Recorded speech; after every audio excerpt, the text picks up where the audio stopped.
Assalamualaikum warahmatullahi wabarakatuh. Selamat datang kembali di sebuah perjalanan agung, sebuah penyelaman ke samudera hikmah yang tak bertepi. Hari ini, kita akan membaca dan meresapi mutiara-mutiara berharga dari sebuah kitab yang telah menjadi mercusuar bagi para penapaki jalan spiritual selama berabad-abad, Kitab Syarah Al-Hikam.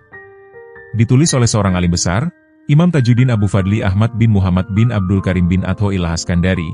Kitab ini adalah buku teks wajib bagi mereka yang ingin mendalami ilmu tauhid, tasawuf, dan berjalan di atas jalan kerohanian yang lurus.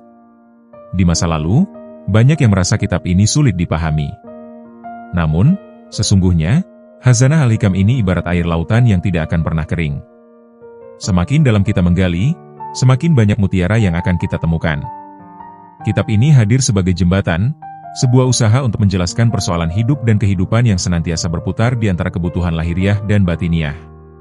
Tujuannya adalah merangsang kita untuk kembali mendekati jalan kebenaran hakiki, melalui usaha mendekatkan diri kepada Allah Subhanahu wa Ta'ala. Mari kita mulai dengan sebuah perenungan mendalam. Ilmu itu adalah cahaya, nur, dan hati juga adalah cahaya.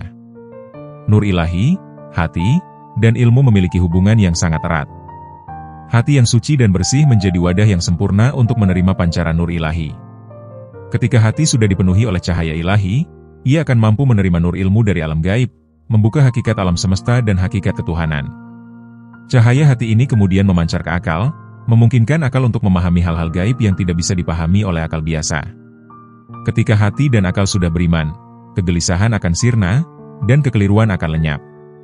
Ketenangan sejati akan lahir, dan nafsu yang telah tenang akan menggerakkan seluruh anggota tubuh kita, baik lahir maupun batin, untuk berbakti kepada Allah Subhanahu wa Ta'ala. Inilah yang menjadikan seseorang sebagai hamba yang luar biasa, yang lahiriahnya selaras dengan syariat dan batinnya sejalan dengan kehendak Allah. Allah Subhanahu wa Ta'ala kemudian memilihnya untuk menjadi hamba Rabbani, Khalifah Allah di muka bumi. Para Khalifah Allah ini bisa muncul dalam berbagai bidang, ekonomi, militer, dakwah, dan lainnya. Dimanapun mereka berada, mereka akan membawa kemuliaan bagi umat Islam, membuat kaum muslimin unggul dalam bidang tersebut. Maka, tugas pertama kita adalah bekerja membentuk hati, agar ia menjadi bercahaya dengan nur ilahi. Sebab, nur ilahi adalah tentara bagi hati yang akan mengalahkan segala jenis senjata dan sistem, betapapun canggihnya. Jika hati umat Islam telah dipenuhi dengan nur ilahi, maka mereka tidak akan pernah bisa dikalahkan oleh siapapun dan dalam bidang apapun, insya Allah. Sekarang, mari kita selami hikmah pertama dari kitab ini. Hikmah ini menyatakan, sebagian dari tanda bersandar kepada amal adalah berkurangnya harapan ketika terjadi suatu kesalahan. Imam Ibnu Athoillah mengajak kita merenungi hakikat amal. Amal bisa dibagi menjadi dua jenis, perbuatan lahiriah dan suasana hati. Jika hati kita terpengaruh oleh amalan lahiriah, maka hati kita bersandar pada amalan tersebut. Namun, hati yang bebas dari ketergantungan pada amal, baik lahir maupun batin, adalah hati yang sepenuhnya menghadap kepada Allah Subhanahu wa Ta'ala. Hati seperti ini tidak menjadikan amalnya sebagai alat untuk tawar-menawar dengan Tuhan. Mereka tahu bahwa Allah berbuat sesuai kehendaknya, dan perbuatan manusia tidak bisa memaksa kehendaknya. Orang yang kuat bersandar pada amalan lahiriah adalah mereka yang mencari keuntungan duniawi. Mereka yakin amal kebaikan akan menghasilkan rezeki yang melimpah, kedudukan tinggi, dan dihindarkan dari musibah. Sementara itu, ada pula yang mengaitkan amal dengan kemuliaan di akhirat, memandang amal saleh sebagai tiket masuk surga. Rohani orang yang bersandar pada amal sangatlah lemah. Mereka tidak tahan menghadapi ujian. Ketika hal buruk terjadi, mereka merasa sebagai manusia paling malang. Sebaliknya, ketika berhasil, mereka merasa itu adalah karena kepandaian dan kebolehan mereka sendiri, lalu menjadi sombong. Ini berbeda dengan orang yang memiliki rohani yang teguh. Mereka melihat amal sebagai jalan untuk mendekatkan diri kepada Tuhan, bukan alat untuk mendapatkan keuntungan pribadi. Ketika mereka gagal atau melakukan kesalahan, mereka tidak berputus asa, karena keyakinan mereka adalah pada Allah, bukan pada amalnya. Sebagaimana firman Allah, janganlah kamu berputus asa dari rahmat serta pertolongan Allah. Sesungguhnya tidak berputus asa dari rahmat dan pertolongan Allah melainkan kaum yang kafir. Dari hikmah pertama ini, kita beralih ke hikmah kedua, yang membedakan antara dua jenis manusia dalam menghadapi takdir ilahi, ahli asbab dan ahli tajrid. Ahli asbab adalah mereka yang hidup dalam alam sebab musabab. Mereka melihat kerapian sistem sebab dan akibat yang Allah ciptakan, dan mereka menggunakan hukum-hukum ini untuk menjalani hidup. Namun, ada bahaya besar bagi ahli asbab. Mereka bisa lupa kepada kekuasaan Allah, seolah-olah Allah tidak ikut campur dalam urusan mereka.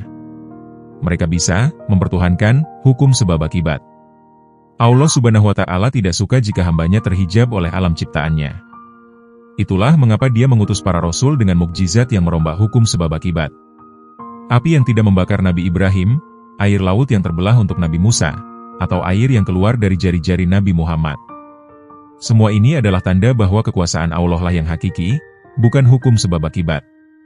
Seorang arif, meskipun hidup di alam asbab, tidak akan pernah bersandar pada sebab. Dia melihat bahwa keberhasilan dari suatu sebab adalah karena kekuasaan Allah yang menetapkan kekuatan pada sebab itu. Sebaliknya, ada pula ahli tajrid. Mereka adalah mereka yang Allah tempatkan dalam keadaan yang terbebas dari sebab-sebab duniawi. Mereka hidup dalam kesunyian, tidak berdagang, dan tidak bekerja layaknya orang umum. Rezeki datang kepada mereka dari jalan yang tak disangka-sangka. Namun, hikmah kedua ini memperingatkan kita, keinginanmu untuk bertajrid padahal Allah masih menempatkanmu dalam suasana asbab adalah syahwat yang samar. Ini adalah tipu daya halus dari nafsu. Kita harus ridho dan menerima keadaan yang Allah anugerahkan kepada kita, baik sebagai ahli asbab yang bekerja keras maupun sebagai ahli tajrid yang menyerahkan diri sepenuhnya. Jika kita menyadari makam kita tidak akan bingung. Seorang ahli asbab harus berusaha dengan gigih, namun menerima hasilnya dengan hati lapang. Ia tahu, hasil baik maupun buruk, semuanya adalah takdir dari Allah. Ahli tajrid harus tetap yakin dengan jaminan Allah, tidak kecewa jika rezekinya kurang. Keduanya adalah hamba yang berada dalam pagar takdir Allah. Jalan menuju Allah adalah jalan pembersihan. Pembersihan hati dari segala bentuk ketergantungan selain kepadanya. Hati yang telah suci akan mampu melihat hakikat yang tersembunyi. Alam ini kesemuanya adalah gelap gelita, sedang yang meneranginya adalah karena nampak wujud Allah Subhanahu wa Ta'ala padanya. Pada hakikatnya, alam ini tidak berwujud. Allah Subhanahu wa Ta'ala lah yang maha wujud. Namun, karena kita terhijab oleh alam, kita sering lupa bahwa Dia yang lebih nyata menjadi terlindung dari pandangan kita. Kita melihat dunia, tetapi tidak melihatnya, padahal Dia yang menzahirkan segala sesuatu. Ini adalah bahaya terbesar, yang bisa membuat kita syirik. Ketika kita meyakini sebab-sebab di alam ini memiliki kekuatan sendiri, kita telah mengabaikan kekuasaannya. Kekeramatan atau mukjizat yang terjadi pada para wali dan nabi bukanlah tanda kehebatan mereka, melainkan alat untuk mereka dan orang lain mengenal kekuasaan Allah Subhanahu wa Ta'ala yang tidak terikat pada hukum sebab akibat. Segala sesuatu, dari arasi yang agung hingga semut yang kecil, adalah luar biasa. Seluruh alam semesta ini adalah luahan dari kekeramatannya yang tak terbatas. Pada akhirnya, perjalanan ini akan membawa kita pada satu kesadaran tertinggi. Kita adalah hamba yang sangat fakir. Kita tidak memiliki daya dan upaya kecuali dengan pertolongan Allah. Setiap amalan kebaikan yang kita lakukan, semuanya adalah karunia dari Allah Subhanahu wa Ta'ala. Kesadaran ini tidak akan membuat kita berhenti beramal, justru sebaliknya, merekalah yang paling giat beribadah. Orang yang mencapai makam ini tidak lagi melihat amalnya sebagai alat untuk menuju Tuhan. Ia melihat amal adalah tarikan dari Allah agar ia dapat menuju kepadanya. Amal itu adalah hadiah darinya, sebagai tanda bahwa ia dipersiapkan untuk bertemu dengan Tuhannya. Inilah yang seharusnya membuat hati kita bersukacita.